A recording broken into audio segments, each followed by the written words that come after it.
Welcome children. आज की assessment sheet number 3 subject science class 7th date 14 सितंबर।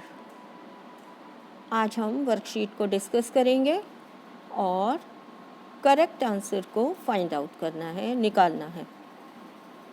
Instruction क्या दी हुई है आपको? निम्नलिखित प्रश्नों के सही विकल्प चुनकर उसके सामने वृत्त को पेंसिल या पेन से भरिए।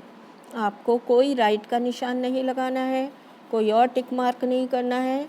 You have to darken the circle. आपको सर्कल को पेन या पेंसिल से पूरा ब्लैक कर देना है जो सर्कल बने हुए हैं। क्वेश्चन नंबर 1, एक कोशिकीय जीव जिसका कोई निश्चित आकार नहीं होता है। ऐसा एक कोशिका का बना हुआ जीव जिसका कोई निश्चित आकार नहीं होता। तो केंचुआ बहुकोशीय है, मच्छर भी बहुकोशीय है और सांप भी बहुकोशीय है। तो ऐसा एक कोशिकीय जीव कौन है बच्चों? ऐसा एक कोशिकीय जीव है अमीबा। सेकंड क्वेश्चन नंबर 2, पादाब हैं। पादाब का क्या मतलब होता है बच्चों? पादाब का मतलब होता है पाद यानी पैर, और कैसे पैर? पादाब यानी झूठे पैर, फॉल्स फीट। तो कौन सा आंसर आप टिक करेंगे? इसको ब्लैकन करेंगे सर्कल को। कृत्रिम उंगलियां, नो। कृत्रिम पैर, यस। कृत्रिम मुंह नहीं होता और भोजन, इन दोनों, ये दोनों गलत हैं। करेक्ट आंसर कौन सा होगा? कृत्रिम पैर। क्वेश्चन नंबर 3, मानव पाचन तंत्र में सम्मिलित हैं। मानव पाचन तंत्र में कौन सम्मिलित हैं? ए मुखगुहा, 2 गुदा, नंबर 3 ग्रसिका और नंबर 4 फेफड़े। उपरोक्त कथन में भिन्न का पता लगाएं।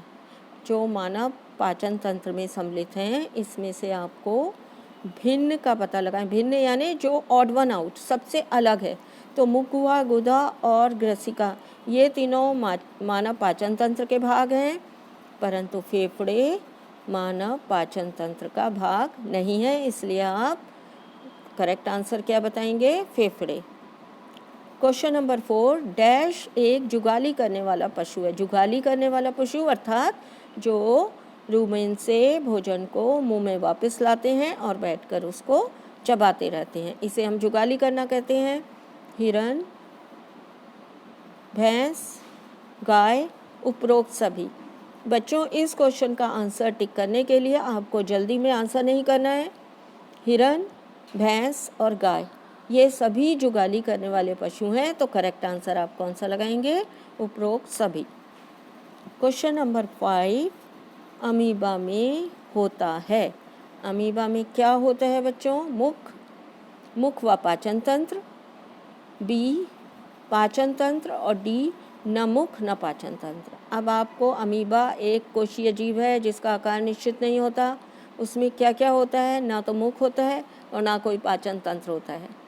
खाना कहाँ पचाता है? खाद्य धानी में। तो करेक्ट आंसर इज डी, न मुख न पाचन तंत्र।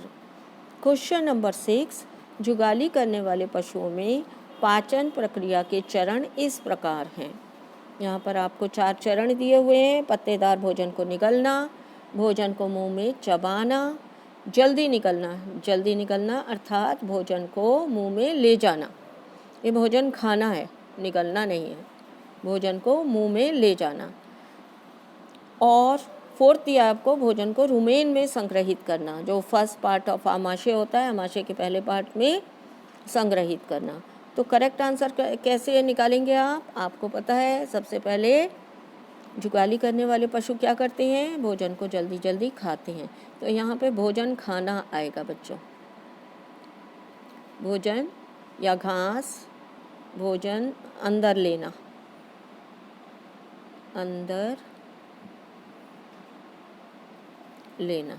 तो पहला क्या करते हैं? सबसे पहले वो भोजन को अंदर लेते हैं। तो फर्स्ट आएगा आपका थर्ड वाला। अब यहाँ पर आप देखिए थर्ड किस में फर्स्ट आ रहा है? ये रहा आपका बी पार्ट। थर्ड देन 1, भोजन को अंदर लेना, फिर पत्तेदार भोजन को अंदर मुंह के अंदर लेकर वो निगल लेते हैं, निगलना।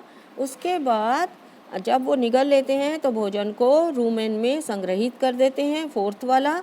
और लास्ट में सेकंड वाला पार्ट आएगा, भोजन को मुंह में चबाना। उसके बाद रूमेन से धीरे धीरे मुंह में वापस लाकर भोजन को चबाते हैं। तो करेक्ट आंसर इज बी।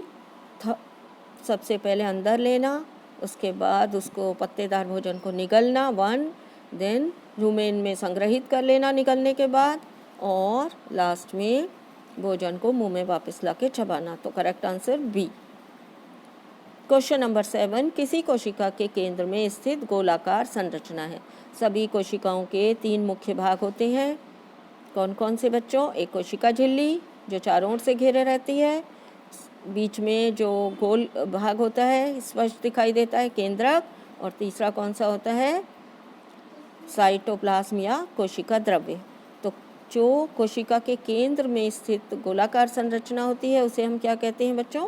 केंद्रक। तो correct answer is C. Question number 8, एक मानव कोशिका को देखा जा सकता है।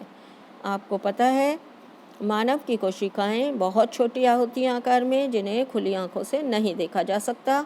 उन्हें देखने के लिए हम एक यंत्र का उपयोग करते हैं। उस यंत्र का क्या नाम है? सूक्ष्मदर्शी। क्या नाम है बच्चों उसका? सूक्ष्मदर्शी। मानव की कोशिकाओं को सूक्ष्मदर्शी द्वारा देखा जा सकता है।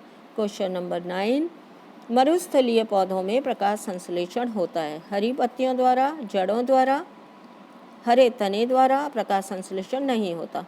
पत्तियां कांटों में बदल जाती हैं और जो मरुस्थलीय पौधे हैं उनके तने हरे रंग के मांसल होते हैं जिनमें प्रकाश संश्लेषण होता है। तो करेक्ट आंसर कौन सा होगा? हरे तने द्वारा। नेक्स्ट क्वेश्चन, क्वेश्चन नंबर 10, तालाबों या रुके हुए जल निकायों में हरी काई का कारण है। काई जो हरी हरी रचना हमें दिखाई देती है जहाँ पर नमी युक्त स्थानों पर या तालाबों में या रुके हुए जल में, वो क्या होती है? पानी के नीचे के पौधे होते हैं, हरा रंग होता है, अमीबा होता है या शैवाल?